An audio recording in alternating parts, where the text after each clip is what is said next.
Today we're going to build this very robust packable camping style radio that's good for bug out bags and what have you. It's very water resistant, very tough, and it's just a few parts. We got our coil, we got our crystal radio earphone, we got an antenna and a ground lead. Normally we'd have alligator clips on those, they're still out, and we have a resistor and a diode in the base.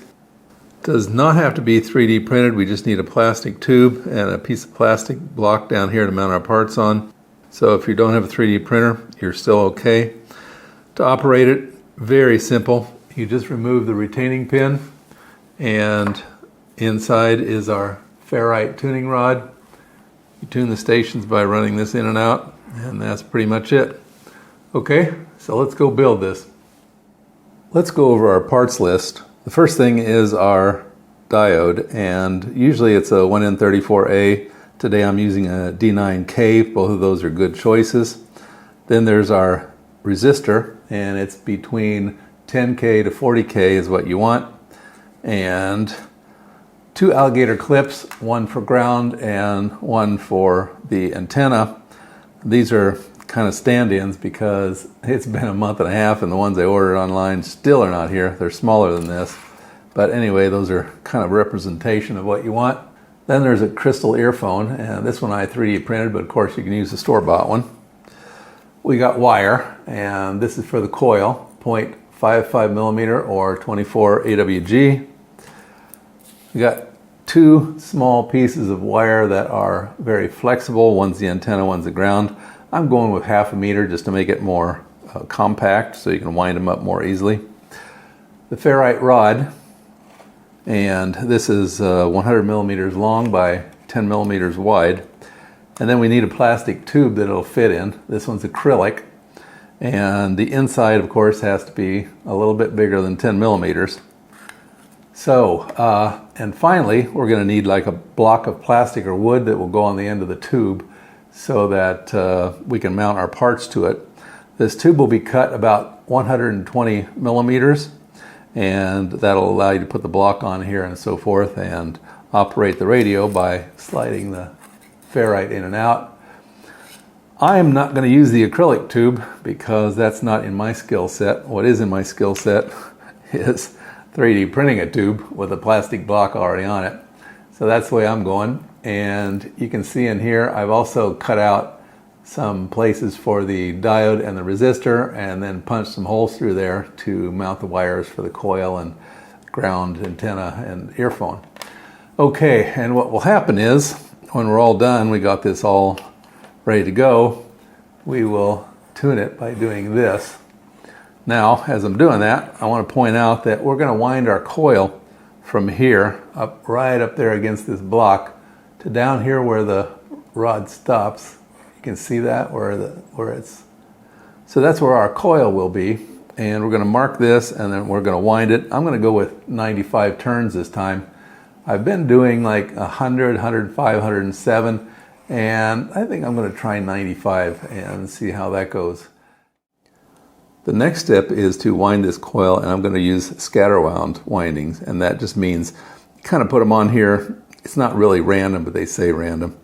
And it's at 10 to 20 degrees, so you start out, actually I'm going to start out on this end, go like this, 10 to 20 degrees, and just make them spaced about 1/2 centimeter apart till you get down here. You stop, secure it with some thread and white glue, let that first layer dry. In fact, coat the whole first layer with some white glue. Let it dry out, because if the first layer is stable, the rest of it goes a lot easier. Then we're going to start back and we're going to tip the wire this way and go between the original windings like that. Once you get up here, you just go back, keep laying in between the windings like that until you got your 95, 100, 105 turns on there. And then stabilize it with glue and thread, and that's pretty much it for our winding. Here we've got the first layer down here, and you can see they're off at an angle like this. And this end has been secured with thread. This end is just secured through the holes in the block down here. And when I'm done, I will put some thread around there. The next layers will go on here, and they'll go between these like that. And they'll be at this angle, not at this angle. They'll be opposite angle. And that's pretty much it. The glue's not quite dry yet, but when it is, I will finish this out and then we'll be back. We have the coil all wound. I went with 90 turns, and this end I have the components laid in place. Nothing is soldered yet. Can you see that? Yeah, there's the diode, there's the resistor, and we will do a super close-up on here and I can show you how I've run the wires through there. This is not ideal, but it's going to work, and I'd rather not have these pieces sticking out like this, but until I figure out something better. So I'm going to use the leads from the diode, which is right here, and the resistor right here, and I'm going to wrap the other connections around those, solder them, and that'll be pretty much it. I will end up putting a shrink wrap layer over here just to protect the coil and make sure it doesn't ever shift around. But yeah, so we'll leave that off for right now. But next, let's zoom in and see how these connections are laid out. So here you can see the diode, and here is the resistor.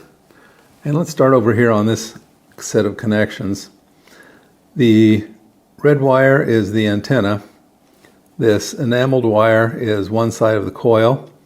And then, of course, we have one side of the diode, which is that lead right there. So let's move on around to the second hole. And we have the other side of the diode. We have the first side of the resistor. And then we have one side of the earphone right there. So those three things tied together. And then finally, this last connection point is the other side of the resistor, the other side of the earphone, that gray wire, the other side of the coil, and then this is the ground wire. So we're going to tie those together.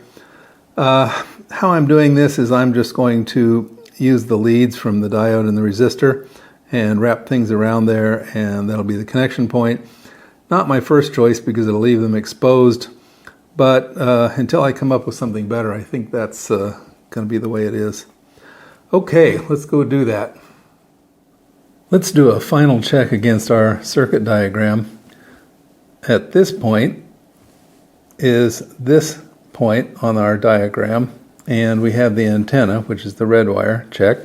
We have one side of the coil, check, and we have one side of the diode right there, check. And okay, so we go down through the diode this way. Now let's flip this way. So through the diode to this point, and we have, get this out of the way so we're not double and triple counting things. We have one side of the earphone, check.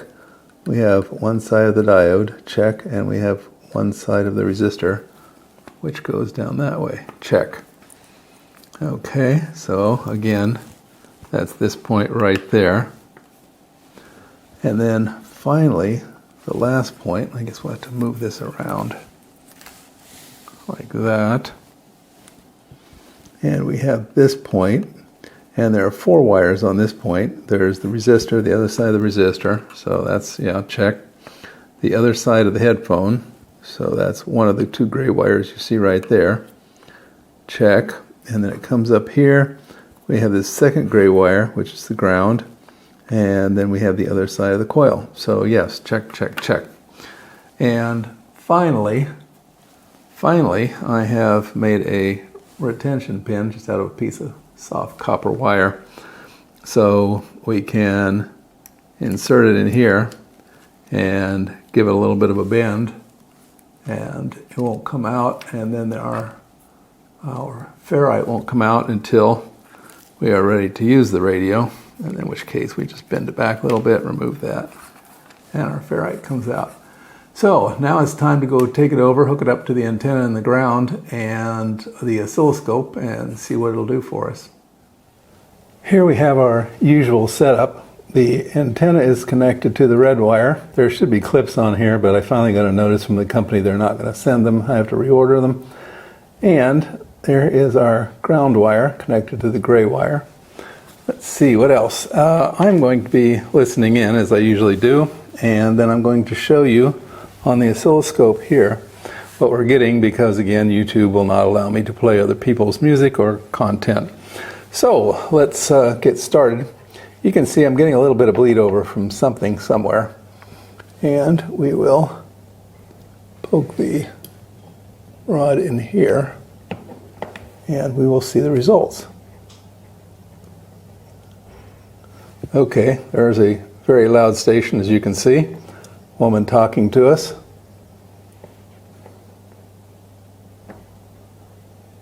There is the next station. There's a guy talking to us. A little bit of bleed over from the first, but not bad. Keep my hand out of the way.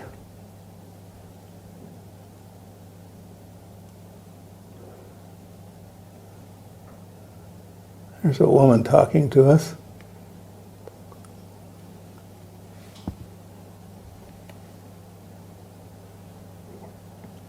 Oh, there it is. That's much clearer. There she is. As you can see, quite loud. And at the end, just bleed over.